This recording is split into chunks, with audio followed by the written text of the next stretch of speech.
लखनऊ में इस बार गणतंत्र दिवस की परेड के दौरान दिलचस्प नज़ारा देखने को मिलेगा। ऐसे बच्चे जो एक साल पहले तक सड़कों, चौराहे, मंदिर और शॉपिंग मॉल के बाहर भीख मांगते थे, अब परेड में शामिल होकर सीएम योगी आदित्यनाथ और राज्यपाल आनंदीबेन पटेल को सलामी देते हुए नजर आएंगे। इन बच्चों की संख्या कुल 78 है। इन बच्चों के जीवन में पिछले एक साल में बड़ा परिवर्तन आया है। उन्हें योगी सरकार में मुख्य धारा से जोड़ा गया है और अब वह स्कूल जाते हैं। उत्तर प्रदेश के 40% जिलों के कृषि उत्पादन को बढ़ाने के लिए योगी सरकार ने विश्व बैंक के सहयोग से 4000 करोड़ रुपए की UP agriculture growth and rural enterprise project योजना शुरू की है। इसका उद्देश्य उन्नत तकनीक और बाजार को जोड़कर इन जिलों की उपजाऊ भूमि का पूर्ण उपयोग करना है।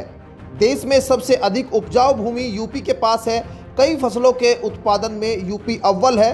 बावजूद इसके यहाँ 40% जिले तो कृषि उत्पादन में पिछड़े हुए हैं। इन जिलों की खेती का उद्धार करने के लिए सरकार इनको उन्नत कृषि तकनीक और बाजार से जोड़ेगी। योगी आदित्यनाथ 28 जनवरी को इंदिरा गांधी प्रतिष्ठान में इसको लॉन्च करेंगे।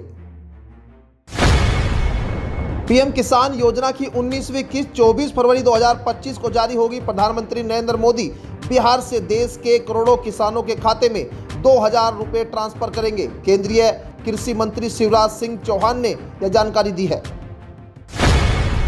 उत्तर प्रदेश एसटीएफ ने एक बड़े टोल प्लाजा घोटाले का खुलासा किया है। आरोपियों ने 200 से अधिक टोल प्लाजा पर सॉफ्टवेयर में छेड़छाड़ कर करोड़ों रुपए का गबन किया है। बिना फास्टैग वाली गाड़ियों के लिए दोगुने टोल पर 50% हिस्सा एनएचएआई को नहीं भेजा गया है। इसके बजाय नकली रसीदें बनाकर पूरा पैसा हड़प लिया गया है। यह घोटाला 100 करोड़ रुपए से अधिक का हो सकता है। यूपी एसटीएफ ने मिर्जापुर के अकरेला टोल प्लाजा पर कार्रवाई कर 3 लोगों को गिरफ्तार किया है। प्रयागराज में चल रहा महाकुंभ हर दिन चर्चा के केंद्र में बना रहा। यहां आए दिन कोई न कोई चीज वायरल हो रही है।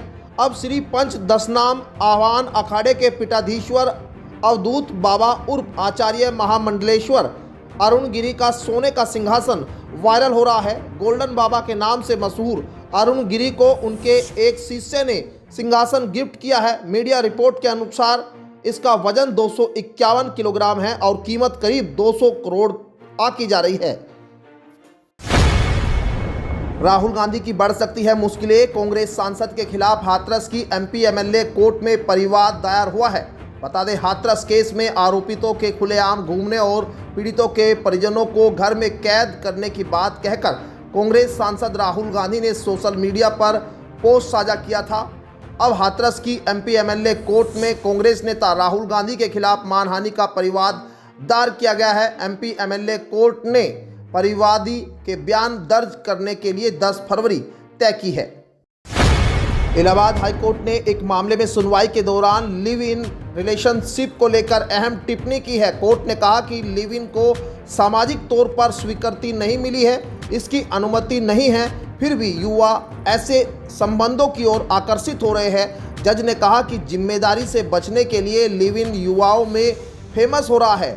उन्होंने 6 साल तक साथ रहने के बाद रेप का आरोप लगाने वाली पीड़िता से इतने साल के बाद शिकायत की वजह पूछी है। अदालत ने इस बारे में कहा कि समय आ गया है कि समाज में नैतिक मूल्यों को बचाने के लिए हमें कुछ रूपरेखा तैयार करनी चाहिए और समाधान निकालना चाहिए। यूपी परिवहन निगम में महिलाओं के लिए नौकरी का बड़ा मौका आया है। निगम में करीब 5000 महिला परिचारकों की भर्ती की जाएगी। यह भर्ती संविदा के आधार पर होगी। बता दें, महिला परिचालकों को उनके गृह जिले के डिपो में तैनाती दी जाएगी। महिला परिचालक पद के अभ्यर्थियों के अनुबंध के लिए उत्तर प्रदेश राष्ट्रीय ग्रामीण आजीविका मिशन एवं उत्तर प्रदेश कौशल विकास मिशन का सदस्य होना अथवा एनसीसी बी प्रमाण पत्र, एनएसएस एवं स्काउट गाइड संस्था के राज्य पुरस्कार एवं राष्ट्रपति पुरस्कार प्रमाण पत्र होना अनिवार्य है। उत्तर प्रदेश के प्रयागराज में महाकुंभ लगा है। यहाँ 73 देशों के राजनयिक पहली बार संगम में एक साथ स्नान करने आ रहे हैं। अहम बात यह है कि धुर विरोधी माने जाने वाले रूस और यूक्रेन के राजदूत भी इस आयोजन में शामिल होंगे। 1 फरवरी को महाकुंभ में 73 देशों के राजदूत स्नान करेंगे। वहीं 27 जनवरी को प्रयागराज में धर्म संसद होगी। इस बीच मौनी अमावस्या को लेकर प्रशासन ने तैयारी तेज कर दी है। मौनी अमावस्या पर करीब 6000 से ज़्यादा यूपी रोडवेज की बसें चलाई जाएगी।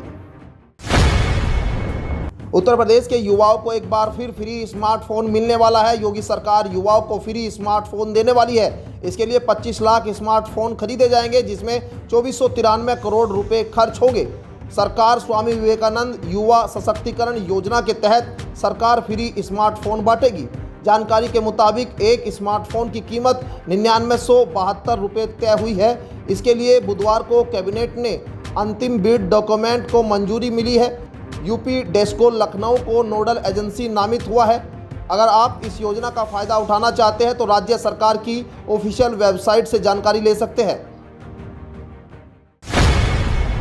उत्तर प्रदेश माध्यमिक शिक्षा सेवा चयन बोर्ड ने UP assistant professor TGT PGT परीक्षा की तारीखों में बदलाव किया है। आधिकारिक तौर पर नए कार्यक्रम की घोषणा कर दी है। यूपी टीजीटी परीक्षाएं 14 और 15 मई 2025 को आयोजित होने वाली है, जबकि यूपी पीजीटी परीक्षाएं 20 और 21 जून 2025 को निर्धारित की गई है। वहीं असिस्टेंट प्रोफेसर भर्ती परीक्षा 16 और 17 अप्रैल को आयोजित की जाएगी। केंद्र सरकार ने केंद्रीय कर्मचारियों की रिटायरमेंट के बाद वित्तीय सुरक्षा सुनिश्चित करने के लिए एक महत्वपूर्ण कदम उठाए है। यूनिफॉर्म पेंशन स्कीम यूपीएस की घोषणा की है। यह नई योजना जो पुरानी पेंशन योजना ओपीएस और राष्ट्रीय पेंशन प्रणाली एनपीएस के पहलुओं को मिलाकर बनाई गई है। कर्मचारियों को एक गारंटीड पेंशन प्रदान करने का लक्ष्य रखती है, जिससे सेवानिवृत्ति के बाद वित्तीय स्थिरता और गरिमा बनी रहे। यह योजना 1 अप्रैल 2025 से प्रभावी होगी, जैसा कि 24 जनवरी 2025 को जारी सरकारी अधिसूचना में बताया गया है। नेट यूजी की परीक्षा की तैयारी में लगे उम्मीदवारों के लिए एक जरूरी खबर है। नेशनल टेस्टिंग एजेंसी एनटीए ने national eligibility cum entrance test undergraduate NEET UG 2025 के लिए परीक्षा पैटर्न में अहम बदलाव किए हैं। अब परीक्षा में कोई ऑप्शनल क्वेश्चन नहीं होंगे और कोविड महामारी के दौरान लागू किए गए अतिरिक्त समय और बदलावों को हटाते हुए परीक्षा का फॉर्मेट कोविड से पहले जैसे था उसी फॉर्मेट में वापस आ गया है। केंद्रीय गृह मंत्री एवं भाजपा के कद्दावर नेता अमित शाह ने शनिवार को दिल्ली विधानसभा चुनाव के लिए भाजपा के घोषणा पत्र का तीसरा भाग जारी किया।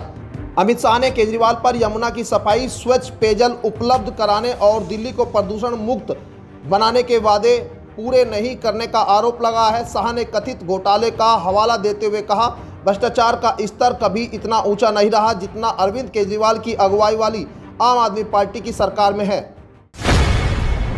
26 जनवरी यानी आज दिल्ली में न्यूनतम तापमान 6 से 8 डिग्री सेल्सियस के बीच रहने का अनुमान है। वहीं अधिकतम तापमान 22 से लेकर 24 डिग्री सेल्सियस तक पहुंच सकता है।